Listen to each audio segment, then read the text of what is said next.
Donc dans cette vidéo, nous allons voir la proposition 25 du livre 1 des éléments d'Euclide qui nous dit en fait qu'il est réciproque de la proposition 24.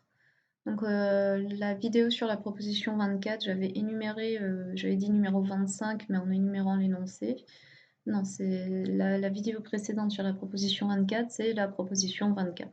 Ici, on est vraiment à la proposition 25, qui est en fait la réciproque de la proposition 24, à savoir que lorsqu'on a dans un triangle, dans deux triangles, deux côtés égaux, tels que le troisième est de longueur différente, là en l'occurrence ici BC est plus petit que EF, alors les angles formés, en fait les angles adjacents aux côtés égaux sont de mesures différentes. C'est-à-dire qu'ici, si BC est plus grand que EF, alors l'angle ABAC est plus grand que l'angle EDF. C'est-à-dire, ça revient à montrer cette inégalité. Donc là, effectivement, on a déjà prouvé deux propriétés qui nous permettent de répondre à ça. Pourquoi deux propriétés? Parce qu'effectivement, on a trois cas différents ici. On a soit le segment EF est plus petit que BC, soit le segment EF est égal à BC, donc ça nous l'avons déjà prouvé dans la proposition 4, soit il est plus grand. Donc là, ici, on va faire du coup une disjonction de cas.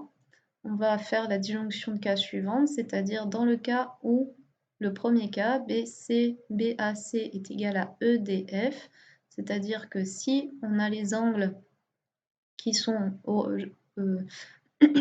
violet et orange égaux, et si les angles orange et violet ont l'inégalité inverse, c'est-à-dire que l'angle orange, du coup, est plus grand que l'angle violet.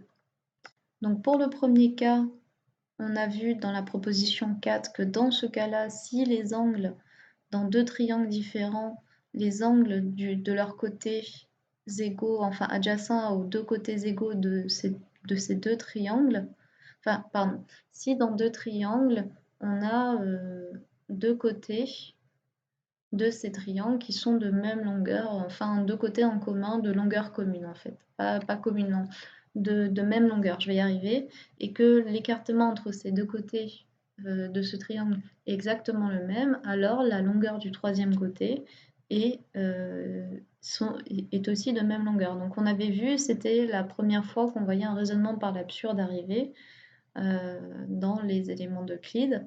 Maintenant, donc là, ça voudrait dire que effectivement, si on a ça, d'après cette proposition, eh ben, les bases BC et EF sont égales aussi. Donc ça veut dire qu'on va en contradiction avec l'hypothèse de base.